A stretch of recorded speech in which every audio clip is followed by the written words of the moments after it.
बिस्मिल्लाहिर्रहमानिर्रहीम, अस्सलाम वालेकुम। आज हम पढ़ेंगे जी इंट्रांसिटिव वर्ब। इंट्रांसिटिव वर्ब में हमने ये देखना है कि वर्ब के बाद ऑब्जेक्ट आ रहा है या नहीं, यानी कोई वर्ब अपने बाद ऑब्जेक्ट लेगा तो वो ट्रांसिटिव होगा और अगर नहीं लेगा तो इंट्रांसिटिव होगा।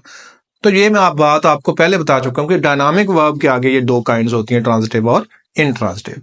तो लिहाजा वर्ब का ऑब्जेक्ट देखना है, प्रपोजिशन का ऑब्जेक्ट नहीं देखना। देखिए जी, शी राइट्स ब्यूटीफुली। अब आप देखें कि इसमें वर्ब मौजूद है लेकिन आगे क्या है, इसके बाद क्या आ रहा है? ब्यूटीफुली एडजेक्टिव आ रहा है। अब आप देखें, ठीक है, तो ये देखें एडवर्ब आ रहा है जी। देखें डायनामिक वर्ब है तो एडवर्ब आएगा, तो ये एडवर्ब है जी। तो एडवर्ब जो होता है वो जो है वो नाउन तो नहीं है, इसके ट्रांसिटिव होने के लिए जरूरी है इसके बाद कोई नाउन आए। तो ये तो देखें एडवर्ब आ रहा है, लिहाजा ये ट्रांसिटिव नहीं है। इसका मतलब यह है कि पहला सेंटेंस जो हमारा इनट्रांसिटिव हो गया। चलें जी, ये हो गया इनट्रांसिटिव।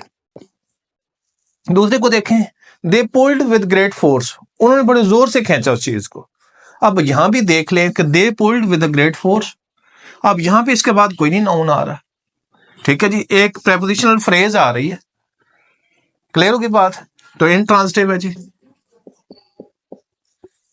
यू आर प्लेइंग वेल, अब यहां पे वर्ब आ रहा है और आगे ये वर्ब स्टेटिव है, तो इसके बाद यहाँ पे वेल जो है वो एडजेक्टिव है। स्टेटिव के बाद हमेशा एडजेक्टिव आता है। ये देखें, ये स्टेटिव है लेकिन ये डायनामिक है। तो अब आप देखेंगे हेल्पिंग वर्ब मेन वर्ब दोनों इकट्ठे आ जाए तो स्टेटिव नहीं रहता, वो वही होगा जो डायनामिक है। ये डायनामिक वर्ब है तो फिर वेल क्या कहलाएगा? यहाँ पे एडवर्ब कहलाएगा। तो एडवर्ब आ गया है लेकिन नाउन कोई नहीं आया, प्रोनाउन कोई नहीं आया। अपने बाद को नाउन या प्रोनाउन लेगा, अपने बाद को ऑब्जेक्ट लेगा तो फिर ये ट्रांसिटिव होगा। तो ये भी इनट्रांसिटिव है जी। आखिरी ये देखें, सेकंड लास्ट, शायद कुक्ड इन अ स्प्लेंडेड वे। तो यहां पे भी आप देखेंगे वर्ब अलबत्ता डायनामिक है लेकिन अपने बाद कोई ऑब्जेक्ट नहीं ले रहा, लिहाजा ये भी इनट्रांसिटिव है। और ही एट टू मच, उसने बहुत ज्यादा खाया। देखें, एट वर्ब है और टू मच जो है डायनामिक वर्ब है। डायनामिक वर्ब के बाद जो आएगा तो क्या कहलाएगा? एडवर्ब होगा। तो टू मच है यहाँ पे एडवर्ब है। और यहाँ भी आप देखें कि नाउन या प्रोनाउन का कहीं नामो निशान नहीं है।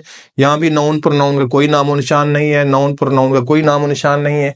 तो लिहाजा उसे अपने बाद कोई नाउन या प्रोनाउन लेना है ट्रांसिटिव होने के लिए। तो ये सारे सेंटेंसेस जो है वो इनट्रांसिटिव है। तो वंस अगेन हम देख लें कि transitive verbs are those verbs which takes an object after it, और ऑब्जेक्ट के तौर पर या तो कोई नाउन आएगा या प्रोनाउन आएगा। Intransitive verbs are those verbs which do not take any object